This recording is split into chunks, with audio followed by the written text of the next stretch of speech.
right, good morning, folks. So this is actually a really fun setup for a panel because the topic is about generalists versus, right, it's about like the death of the middle, how the generalist investor is no longer as in vogue as it was before, but we actually kind of have the spectrum pretty much represented here, right? Benchmark, you guys famously have stuck with the 450-ish, now 425. 100 in your last raise. ICONIQ is the standout here. You guys are the $5.75 billion fund as of 2024. So I'll take a step back and give us a state of play. The top 10 funds alone in last year raised a combined $22 billion. That was 32.9% of all venture capital. That's 2.5 times up from the 13% that they had in 2021, according to NVCA. So battle it out. Tell me, is the middle dead? Is the generalist investor on its way out? I'll start with you, Tengbo. Well, thanks for having us, Web Summit, and it's good to be on this panel with you all. I would say Lucinda's right. You know, we have a lot of representation from different ends of the spectrum from a venture ecosystem perspective. I would say, you know, I'm personally very encouraged by the amount of innovation that we're seeing in venture right now. I would say the stats that you cited are pretty much indisputable in the sense that post the pandemic and as we entered the correction era of 2022 and 2023, it is true that the fund sizes tended to bifurcate. You had some of the larger funds raise even larger funds, and then the number of, I think the stat was $25 to $100 million funds actually compressed over the period from the pandemic to 2024. But what I think that doesn't reflect is actually the last couple of years where there's obviously been a lot of fervor and excitement and investment behind AI. And I think it's always when these platform shifts sort of happen that newer players can emerge. I do think that the larger funds bring a lot of resources and, you know, differentiated value add to the companies that they back. I think a lot of the smaller specialist funds can do the same, but in this sort of messy middle, I think there's always opportunity for innovation. And you know, when I reflect on ICONIQ, you know, our founding principles were that we were built around a family office that supported some of the best entrepreneurs within technology. That's how we started, was actually as a family office. And then we built a tech investment firm on top of that to support founders from the earliest stages, from seed, Series A. And you know, one of the things that we thought about very seriously from early on is what is our differentiated value proposition to founders? And I think that's sort of the question that's incumbent on any VC, whether you have a $200 million fund or $1 billion fund or a $10 billion fund, to sort of ask yourselves in this age where companies are growing in new, sort of arguably different ways from the mobile and cloud era. I think it's incumbent on all of us to really figure out what is that differentiation and how do we continue to sort of grow and be the best possible partner to founders. And I think funds of any scale can frankly do that. Sure. So tell me, what is the differentiation? Well, so for us, we actually wrestle with this question. I joined Foundation about 12 years ago at this point, and this was exactly the question that we were asking at the time. Venture was changing, maybe not as rapidly as it is today, but certainly we were investing, you know, across a lot of different sectors and across different stages, Series A, Series B, as well as a little bit of seed as well. And so we took a step back and thought, you know, what do we really excel at? And what do we really want to do as, you know, individuals that we are? And then we decided to really focus the firm to super early stage, and meaning seed predominantly, with companies that are technical, but have pre-product market fit, meaning, you know, they don't really have many customers or revenues to speak of, and to also build a team and have a fund size that's corresponding to this value proposition. So today, when I look at what we have done, about 90% of our companies have no revenues when we invest, no customers. Oftentimes, they have no product. And we are writing seed stage checks usually as the first institutional investors. That's, you know, 85% of the time. And our value proposition to founders is very clear, which is that we help you go from 0 to 1. We help you get your first customers. We help you get your first hires, your first heads of, you know, marketing, sales, et cetera. And that has, I think, played out pretty well. The first fund in which we really focused on this strategy was Fund 8, which is the fund that we incubated Cerebras along with Benchmark. Cerebras just went public this morning, which is awesome. And then we have done that over and over again.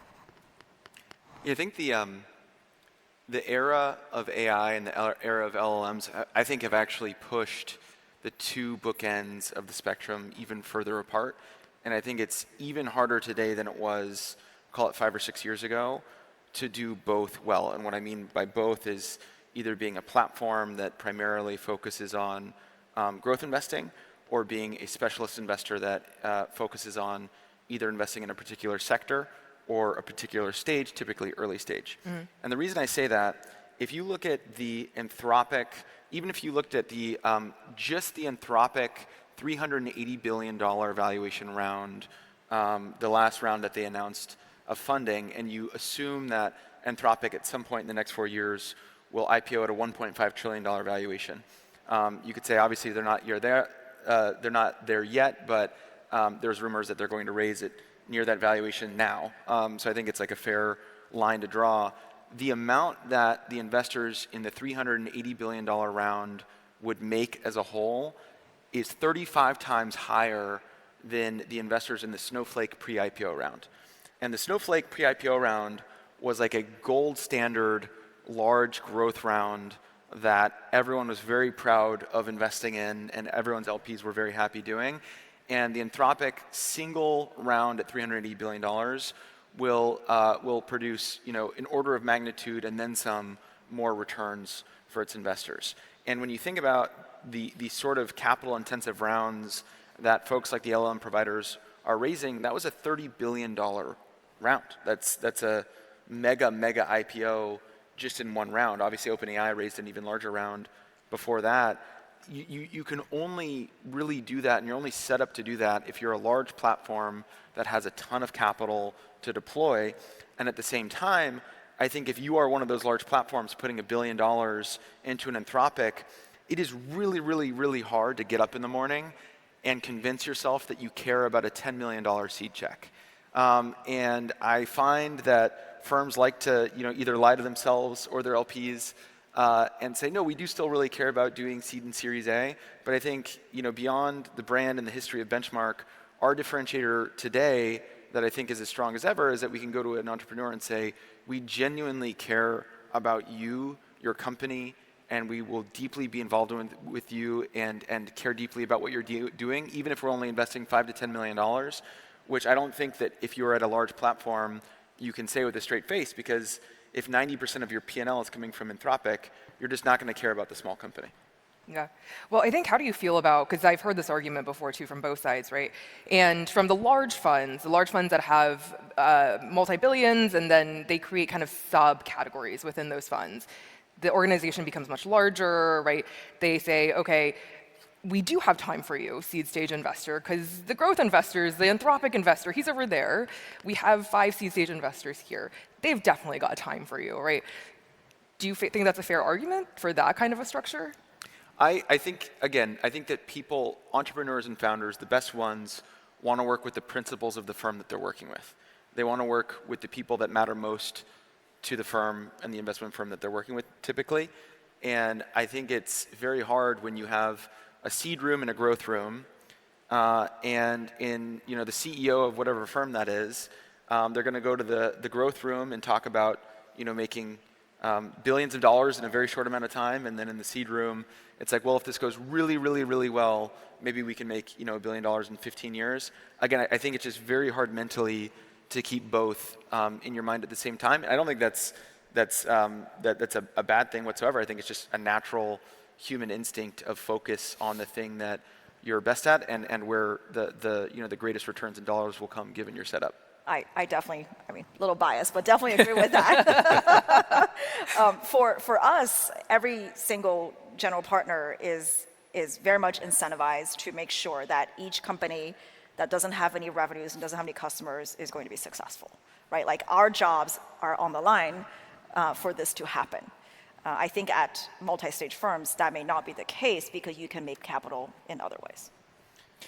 I might jump in and just say that I agree with the principle in concept. I do think that venture is hard to scale. I think that both Benchmark and Foundation are artisans of the craft, and individually as GPs practice this craft as artisans and genuinely want to be the best possible partners to founders. And I do think it gets hard when you become a multi-stage fund, $4, $5, $6 billion, when you end up trying to invest in many numerous companies, when you're an investor that thinks about companies more as call options than true partnerships. And while I can't speak to the philosophy of other funds, I can say that ICONIQ, having been here for over a decade, we treat each partnership, whether it's Anthropic, where we've invested several billions of dollars and where we're one of the largest financial investors, or some of the companies that we've incubated recently or done seed investments in, as equal partnerships, in the sense that this is an incredibly hard journey to be a business builder, to be a founder.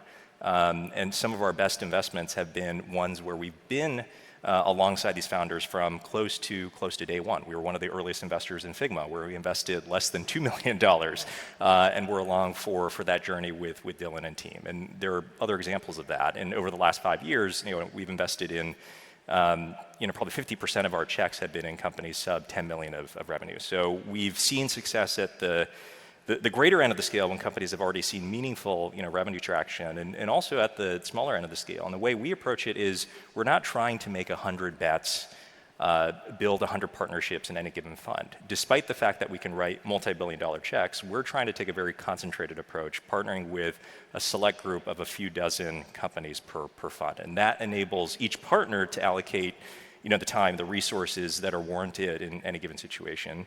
And then on top of that, what we built is a sort of team that's actually bigger than the investment team. So we actually have 50 professionals solely dedicated to supporting our portfolio companies across data science, across leadership introductions and talent, across portfolio commercial introductions, helping our companies get connected to the Global 2000, a lot of buyers that they were closely connected to. And so we actually layer on more individuals to support our companies than just the partner who's spearheading that deal. And in a lot of instances, the founders that we work with, they have 10 or 12 different relationships with different people on our team. And so that's how we try to solve this structural issue that I think exists in principle, that we know can create issues, but we try to work past that in a meaningful way.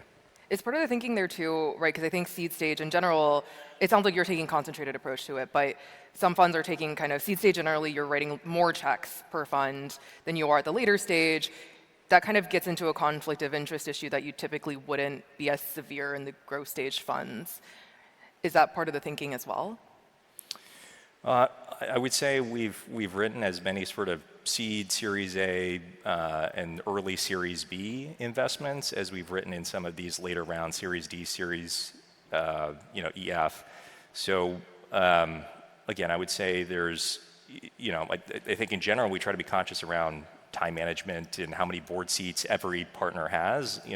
If you're getting to sort of 9, 10, 11 boards, that's where things start to get a little bit stretch. And so we try to be actively conscious around those dynamics and try to get out of that.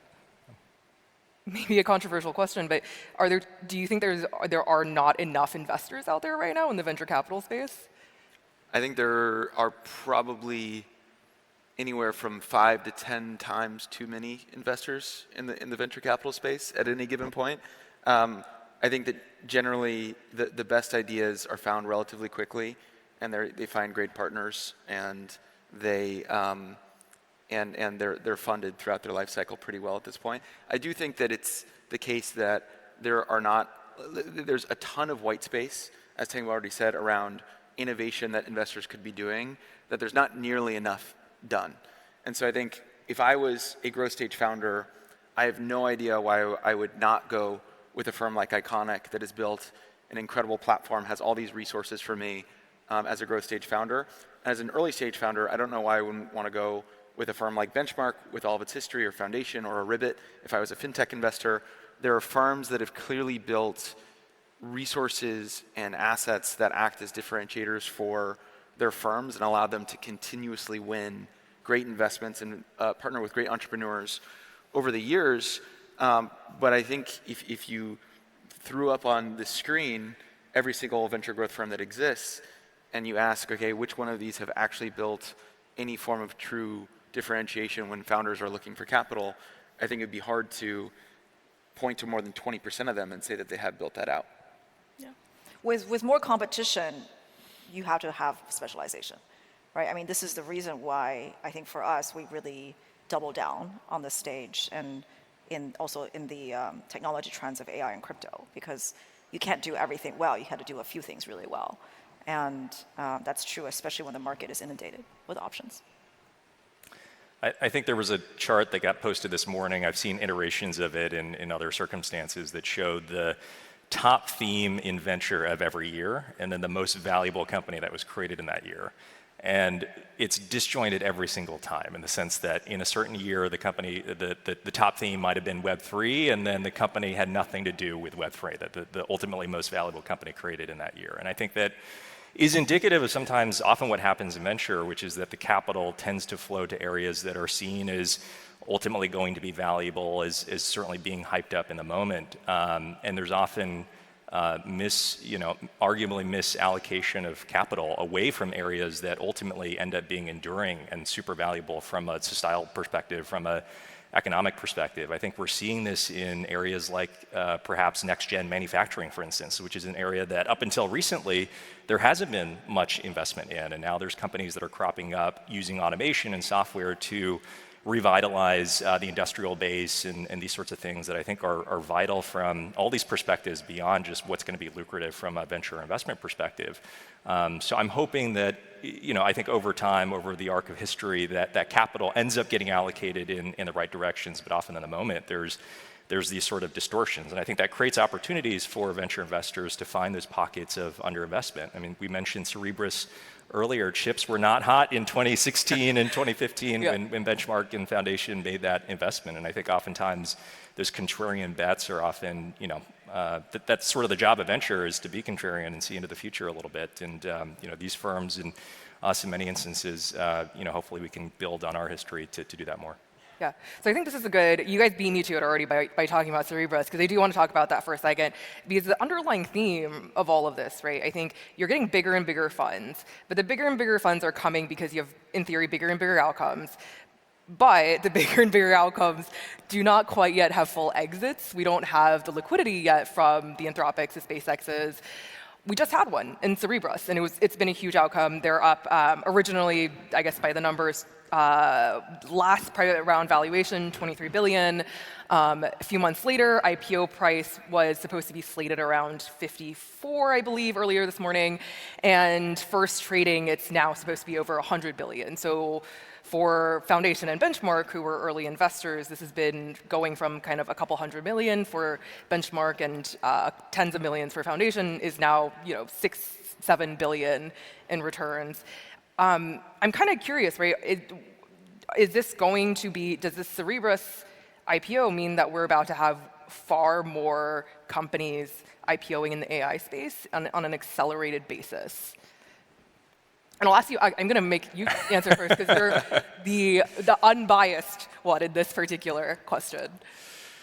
I think that the bar for going public has gone up by maybe an order of magnitude in the last 4 or 5 years. I think we saw a flood of traditional software companies, mobile companies that went public in the pandemic era, and some of them have performed extraordinarily well over the past 4 or 5 years. I think sometimes the public markets haven't fully recognized a lot of the value creation that those companies have generated, but I think the bar has gone up much higher since that period of time. If the bar previously was maybe a couple $100 million of revenue growing, 40, 50%, I think from a revenue scale perspective, you've got to be closer to 500, 600 million of revenue as a software company, software AI company to even, I think, have a strong shot of performing well in the public markets. And there's a lot of capital out there, but there's also a lot of places to park that capital, including new neo-cloud companies that have gone public, for instance, where if you're a long-only asset manager, you have a lot of alternatives to investing in traditional SaaS or subscale companies. So I would say that's the sort of sobering fact, but at the same time, like what we're seeing in, I think, all of our portfolios is companies growing faster than they have ever before. I mean, we're investors in Anthropic, in 11 Labs, Legora, companies that are outpacing every benchmark of traditional software, that are sort of reaching these thresholds where they could conceivably have success in the public markets in a reasonable time frame. And so that gives me encouragement that at least over a 24, 36-month period, we'll start to see some of the true AI native companies actually start to emerge into the public markets and have strong showings, hopefully. I think in the next, I think, knock on wood, and then we'll see, I think, in the next 12 months. But I think the flavor of companies that you're starting to see go out in this AI era, it's different. It's not traditional software companies. It's the Cerebruses, it's the CoreWeaves. I think especially in this stage of the AI build-out, often more infrastructure-y sort of companies versus application. That'll probably change over time, but that's what we're seeing. I don't opine on the public markets that much, but from our experience, it does seem like the market is open for special companies, as Tengbo said. Usually ones that have the kind of demand and growth that we haven't experienced before because of a new technology. And I'm hoping that we see more of that so that the dollars can be sent back to our LPs, and then that can be reinvested into venture funds. I think that's good for everybody. But one thing that you mentioned earlier, which was kind of something that I wanted to underscore, which is that when we're doing early stage investing, oftentimes the trends and the problems are not obvious. It has to be that way. Because if it's obvious, then a lot more founders are working on it, a lot more capital is going to it. I think a lot more competition will also happen, so the dynamics will be very different. And I think it takes a special kind of investor to be like, okay, I don't believe what the market is saying. I'm going to believe something that no one else believes, and to make investments based on that. And I think that's like a very different mindset than, say, a growth stage investor who's more investing in momentum and who's more investing in the macro, right? And I think we try to hire for people who are more like that, which is maybe more like the entrepreneurial founder types. And I think Cerebros was a great example of it, because when Andrew came and pitched, I had just joined Foundation 18 months. He was painting a picture of the future that most people didn't really believe in. Right, and the future, happened much later, and it happened maybe in a different way, but it happened, and the direction was a point of high conviction for both him and also our team. Yeah, I think very practically, I think this is going to be the year, or it could at least be the year of like the true mega special company IPO. Obviously, there's reports of SpaceX going out, and one or both of the main foundation model companies could go out. I think that would make it almost very hard for anyone else to go out. Like it'll take the capital out of the... Yeah, or just the attention. Like you need people, I think that's the Tengbo's point around it being the bar to IPO is so much higher than it's ever been. It's because you need analysts, you need investors, you need people to care about what you're doing. You need analysts to follow your stock. You need people to care about the story of your stock. And it would be very, very hard, I think, for anyone to care about much anything else other than the 4 potential companies that we've talked about that have IPO'd today or could IPO this year. I do think that next year could be, and I think people are wanting it to be, the year of the AI SaaS IPO. And I've talked to some equity analysts that have said, like, look, we're talking about, is SaaS dead? Why is everything in SaaS trading so cheaply? And they're like, look, it's not that we don't care about SaaS at all. It's like we want the AI SaaS. Like we want the things that are growing, $100 to $400 million in a year, and providing this new entire vector of value through AI native products to their customers, and just none of the companies that represent this new wave of AI native SaaS are mature enough to go out this year. But I do think that it is a bit of a race among some of these AI native companies, where it would be pretty amazing to be the first vertical AI SaaS company to go public, or to be the first horizontal AI SaaS company to go public. So I think there's companies that are definitely trying to aim for a potential listing in 2027. And at that point, theoretically, you'd have both the labs, SpaceX, already be out and already be trading for a while, where it's not such a distraction for everyone in the community, and where there's actual capital to go into these new IPOs versus being concentrated into the ones that'll probably happen this year. Interesting. And are these the companies that are, right, like I feel like there was a pre-AI cohort of companies and a post-AI cohort of companies. Are these, well, I should say post-ChatGPT 2, 3, right? So are these the companies that you're hearing about kind of after that first Cambrian explosion? Yeah, exactly. Because it's like I've been somewhat surprised by the market's reception to companies that you could argue are AI winners. Like I would say that there's a pretty cogent argument around Figma being an AI winner, and I think some of the market sentiment around, or the narrative that you hear around it being a potential AI loser was somewhat surprising, at least personally for me. But I think that the line that a lot of people are drawing is like, is the company maybe not even founded pre or post ChatGPT, but was it developed and was the core product built in an era of post ChatGPT, where the first product that hit customers' hands was built around the idea of LLMs versus having LLMs bolted on as a secondary product or as an add-on product later. And some of the growth that at least we've seen with these companies is that they're just targeting labor spend, right? Instead of going after existing software, they're saying we can almost fully automate what someone can do. Not terribly politically popular, unfortunately. Yeah. Not the most politically popular opinion, but I think that's what's happening. And that labor spend is much, much, much bigger than software spend, and also the ROI for it is very clear. And hence, I think some of the growth that we're seeing is happening. So very much excited to see some of these companies graduate to the public markets in the coming years. Yeah. What does this all mean for founders, right? I think because we've talked a lot about the fund, what this all means, like venture capital is heading towards this barbell effect. What does it mean for the founder who's trying to raise, the Series A, B? Like, is there the ones who are trying to raise that are perhaps looking for a more generalist investor? Like, what does this mean for those folks? Yeah. I tend to be a little bit traditional around this, but I think for any founder that's building at any stage, it is an incredibly hard journey. It doesn't matter whether you're an AI native founder building, starting this year or a couple of years ago, or 10 years ago, and you're a traditional SaaS founder that's trying to navigate this new AI era and perhaps navigating through technical debt and a team that maybe wants to work for an AI native company. It's hard no matter what stage, when you started the company or what have you, and we have a lot of empathy around that. But I'm a little bit traditional just in the sense that I think if you're a founder, don't build a business for us on stage. Like, build the business with, focused on, some of the basic sort of business building principles that actually creates value. Like, what is going to drive value to your customers?